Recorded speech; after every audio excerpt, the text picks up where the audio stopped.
You mentioned law and order and the rule of law in your speech. In what ways is PNG working with Australia under the bilateral agreement to strengthen internal security even further? Police capacity, police training, as well as making sure our judiciary is strong. And we're asking Australia with support, sourcing out some judges to be brought back into our court system.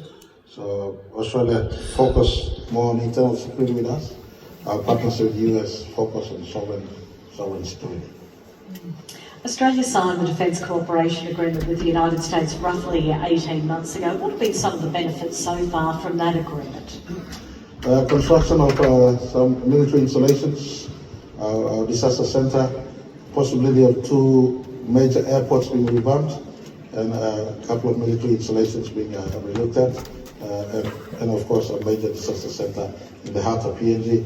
Over $3 billion of investment would flow as a result of the DCA that we signed with USA. You've been restructuring the court system. Do you expect you'll have the numbers to be able to further restructure the system ongoing? It was bipartisan on both sides of the House. And I have a super majority. My colleagues and on my own, we could pass the bills, but I give credit to members of the opposition. They saw it important, so it was a bipartisan support. And the substantial constitutional amendment has been passed. We now work on the regulations. We expect to gift it to our country on our 50th anniversary. Revamped, restructured court system that secures the land of so much diversity in opinion, politics, etc. Now, we've got a lot of investors in the room, of course. How would you characterise PNG's investment at the moment? Interestingly, in PNG. And my 5 projects, the 4 Ps and 1 W is throttling along.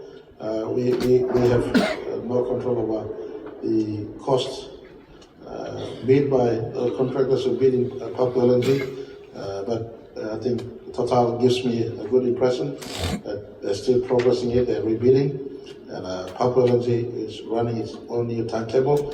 ExxonMobil has given indication to me that they're also now doing some early works and pre-feed in Pmjm to ensure that it's also stacked up well. The earlier intention was to go into Papua, move construction to Pmjm, later on hopefully wildebeest. So we have almost 5, 6, 7, 10 years of construction. Those intentions are still there with the Papua FID timeline shifting a little bit. Adjustments are taking place as we speak. So the majors have not abandoned us, but also below the major companies, you have Kanatu, for instance, and Simberi, for instance, a good resource that's propping up well. So the prospect looks good, far from the 1 or 2 headlines that keeps on running. The general outlook of the investors are positive of PNG, and I think the greater reason is the stable factor we bring into the picture. Once agreement is signed, no governments into the future will break that agreement. Lear is a testament, Pogo is a testament, PNG LNG is a testament. We are a nation that honors agreement. If a government signs today, that agreement runs the full course. There's a fiscal stability to every agreement that we sign, despite regime shifts, policy changes or law changes. But our country has a proud track record of honoring every agreement signed. And I think our investors look deep and they see that we value agreements, we honor our words, and that's the reason why continuous interest remains in PNG. Today, a bumper crowd of 1,800 is an indication that Papua New Guinea remains an attractive place. Something I did not speak on, Tracy, this year, but last year I spoke. Our carbon footprint offset is huge in PNG. Any investors in oil and gas or mining in PNG will have basically operating in a country that is carbon neutral or carbon negative. So those competitive advantages makes PNG an interesting place for investment. Let's drill down on the finance side a little bit more. The IMF has projected 4.6% GDP growth for 2024 in PNG. How's it tracking so far, and what's the outlook for next year? Positive. Not too many countries post-COVID-19 is posting about 4% on average, 4% GDP growth. But if you look below the headline GDP growth, we are the last 5 years, we've been anchored not just on mining and petroleum sector, but more importantly, the non-resource sector with GDP. We were above 4.5% in the last 5 years, and that shows a growth, and our focus in agriculture and forestry and fisheries is paying off, and that's the way we want to see. We're not just oil and gas and mining country. We're more than this. We have agriculture of all sorts. 15% of world's tuna supply.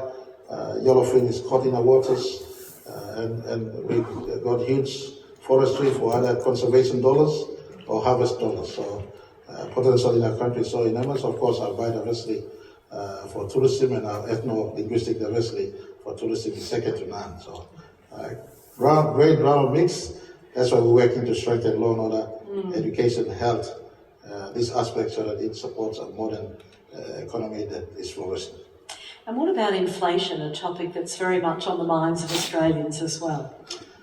Our headline inflation remains under our GDP growth. We've been keeping our inflation, in my view, below 5% on average.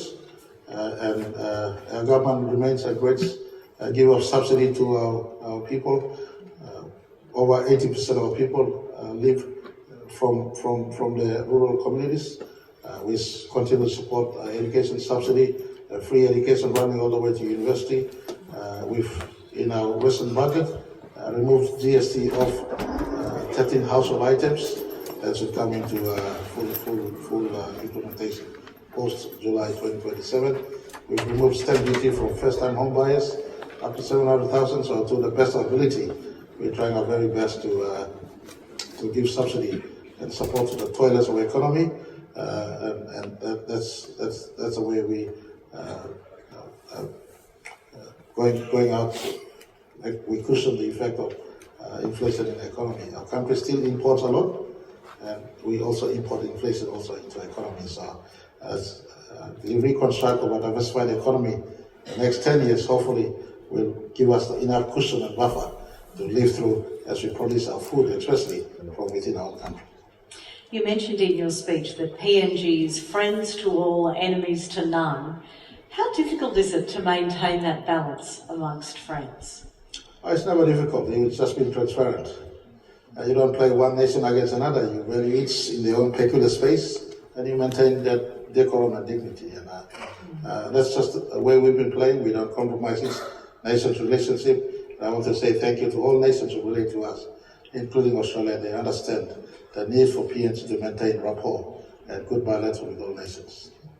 Well, Prime Minister, congratulations on the 50th anniversary of independence next year. Thank you so much for your candour and for being here today. The Honourable James Barate.